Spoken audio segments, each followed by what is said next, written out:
राधे राधे, प्रणाम सभी को। मैंने आपको अपने फर्स्ट व्लॉग में ये बोला था कि मैं डेली आपसे कुछ ना कुछ बात करूँगी, लेकिन मैं नहीं कर पाई बात।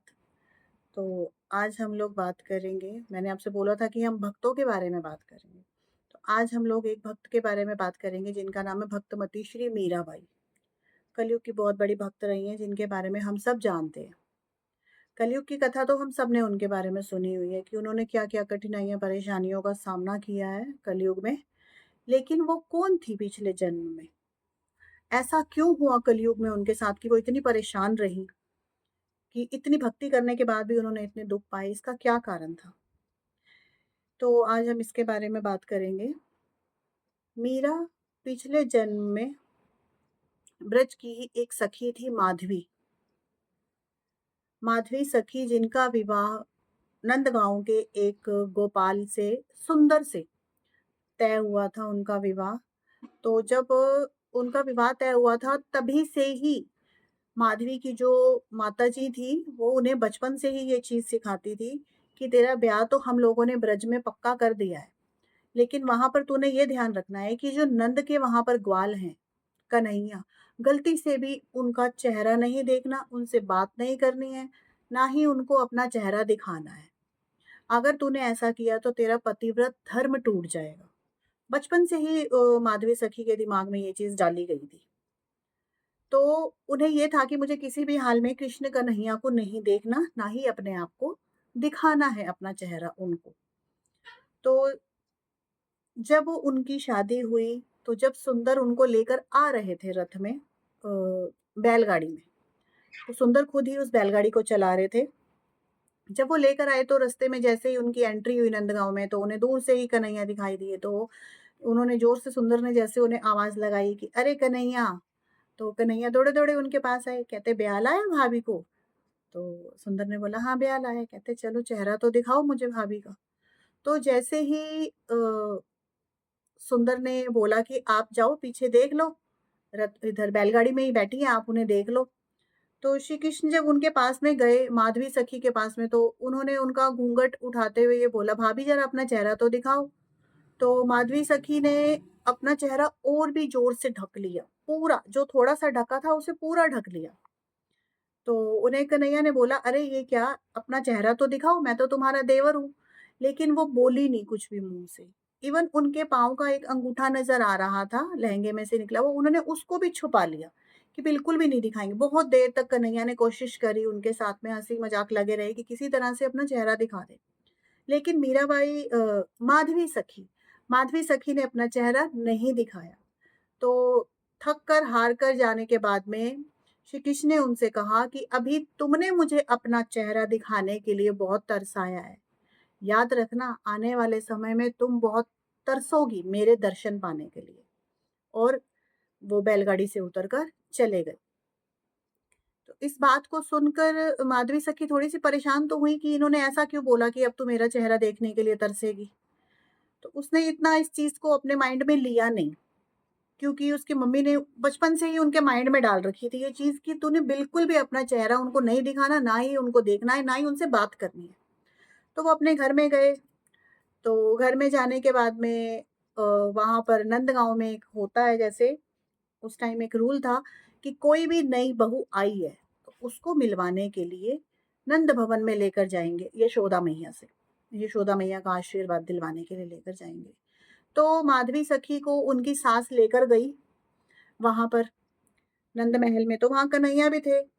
तो यशोदा मैया ने कन्हैया को आवाज़ लगाई, "कन्हैया आजा देख नई दुल्हन आई है, ज़रा चेहरा तो देख ले।" उसने बोला कि कन्हैया ने बोला, "किसकी दुल्हन है?"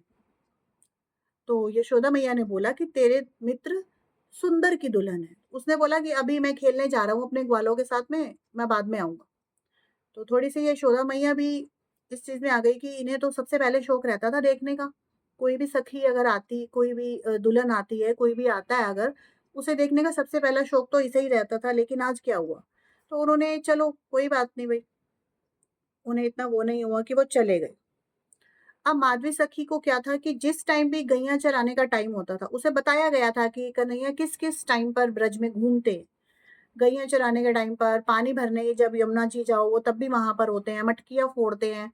तो इस तरह से जब गैया चराने का टाइम होता था, अपने घर के अंदर भी जो सबसे पीछे का कमरा होता था, वो उसमें छुप कर बैठ जाती थी, कि मुझे उनकी आवाज़ भी नहीं सुनाई दे। पानी भरने के लिए वो रात में जाती थी, जब कन्हैया के यमुना तट से जाने का टाइम हो जाता था, वो तब भरने के लिए पानी जाती थी। तो ऐसे करते-करते समय बीतता गया।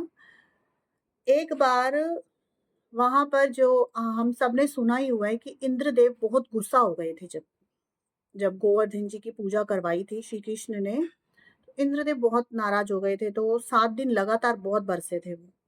7 दिन इतना बरसे, वहाँ पर बरसते रहे, सब जगह हाहाकार मच गया, पानी, तबाही, सब जगह ऐसा हो गया था। तो सब तरफ से एक ही आवाज़ आ रही थी कि सब गोवर्धन पर्वत के नीचे चलो। सब के सब भागे जा रहे हैं, उनमें माधवी भी भागे जा रही है। अब उसे ध्यान नहीं था कि मैंने घूँघट निकालना है या कुछ करना है, या फिर नंद के लाल उसे टकरा सकते हैं, वहाँ पर मिल सकते हैं। उसे कुछ ऐसा ध्यान नहीं था। सब अपनी जान बचाने में लगे थे बस उस वक़्त तो। तो जैसे-तैसे कर कर सब लोग गोवर्धन पर्वत के नीचे पहुँचे। वहाँ पर सबने देखा कि यहाँ तो कोई बारिश नहीं है, पानी भी नहीं आ रहा नीचे। तो उसकी माधवी की जो नज़र है एकदम से पड़ी श्री कृष्ण की सबसे छोटी उँगली पर, जहाँ पर उन्होंने गोवर्धन धारण किया हुआ था। उसे नहीं पता था क्या है, कौन है, ये ऐसे किसने उठा लिया। वो बस देख रही थी कि कोई है सामने, भीड़ बहुत थी वहाँ पर, बहुत सारे लोग थे, सब नंदगाँव के लोग वहीं पर इकट्ठे हुए थे। तो जैसे ही उसने देखा, उसे एक छोटी-सी उँगली, कनिष्का उँगली दिखाई दी, जिस पर पर्वत थे। तो उसने उँगली से देखना शुरू किया, और उँगली से देखते-देखते उसकी कलाई पर, बाजू पर, धीरे-धीरे चेहरे पर नज़र पड़ी। उसने देखा कि ये कौन है? तब उसे एक आवाज़ सुनाई दी कि बोलो गिरवर लाल की जय हो, जिन्होंने गिरवर को उठाया है। तब उसे हैरानी हुई कि क्या ये श्री कृष्ण हैं? मेरी माँ ने इनको देखने से मुझे मना किया था।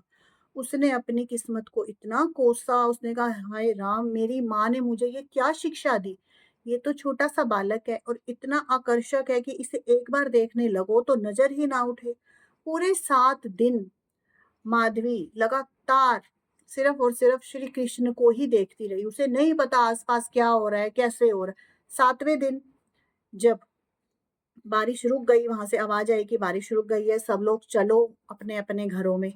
तो माधवी सखी तो सिर्फ़ श्री कृष्ण को देख रही थी। वो उनके चरणों में पड़ गई कि मैं आपसे माफ़ी माँगती हूँ कि ये मैंने क्या किया? मैंने आपको अपना चेहरा दिखाने के लिए तरसाया था।